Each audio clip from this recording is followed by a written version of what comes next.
নমস্কাৰ এই মুহূৰ্তত দিবলৈ লৈছো আজিৰ ৰাতিপুৱাৰ বহু কেইটা গুৰুত্বপূৰ্ণ খবৰ আজি হৈছে 9 এপ্ৰিল আৰু এই ধৰণৰ খবৰসমূহ নিতৌ চাবৰ বাবে চেনেলটো সাবস্ক্ৰাইব কৰি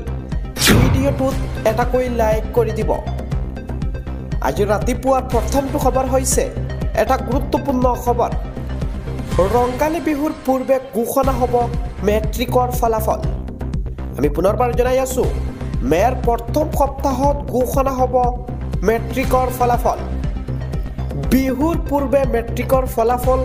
দিবলৈ সাজু হৈছে শিক্ষা বিভাগ আৰু আজি ৰাতিপুৱাৰ পৰৱৰ্তী খবৰটো হৈছে মহানগৰীত পুনৰ বমজুই এইবাৰ হাতীখিলা পাহাৰত বমজুই মুহূৰ্তৰ ভিতৰতে জুয়ে সানি ধৰিছে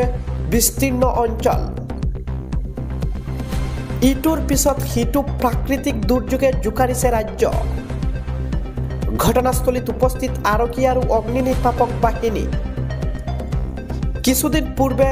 নৰকাসুৰ পাহাৰতো সংঘটিত হৈছিল বনজুই আজি ৰাতিপুৱাৰ পৰৱৰ্তী খবৰটো হৈছে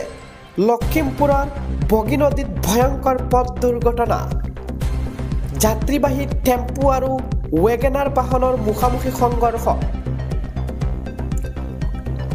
আৰু এই দুৰ্ঘটনাত গুৰুত্বভাৱে আহত হৈছে শিশু মহিলাসহ 10 জনকৈ লোক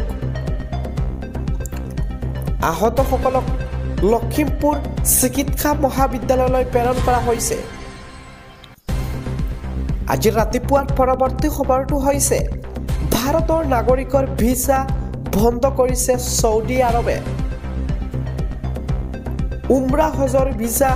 বন্ধ ঘোষণা সৌদি আৰবৰ ভাৰতৰ লগতে 13খন দেশৰ ভিছা হ'ব বন্ধ আমি এই মুহূৰ্তত জনাই আছো কোন দেশত বন্ধ হ'ব ভিছাসমূহ আমি পোনপটীয়াকৈ জনাই আছো আৰু কোটি কোটি ইছলাম ধৰ্মী লোকৰ বাবে এই বেয়া খবৰ বিজনেছ ভিছা আৰু ফেমিলিও ভিছাও কৰিছে বন্ধ অহা 14 এপ্ৰিলৰ পৰা 14খন দেশৰ ভিছা বন্ধ কৰাৰ সিদ্ধান্ত ভ্ৰমণ ভিছাকে ধৰি নতুন হস্ৰম্যাদী ভিছা জাৰি কৰাৰ ক্ষেত্ৰত অস্থায়ী স্থগিত দেশ আমি জনাই আছো হজ ঋতু আৰম্ভ হোৱাৰ পূৰ্বে সৌদিৰ এই সিদ্ধান্তৰ পাছতে লাগিছে হাহাকাৰ আমি জনাই আছো কোন ঠাইত বন্ধ হ'ব পাৰে Bharat Egypt Pakistan Yemen Tunisia Morocco Jordan Nigeria ইফালে আলজেৰিয়া ইণ্ডোনেছিয়া ইৰাক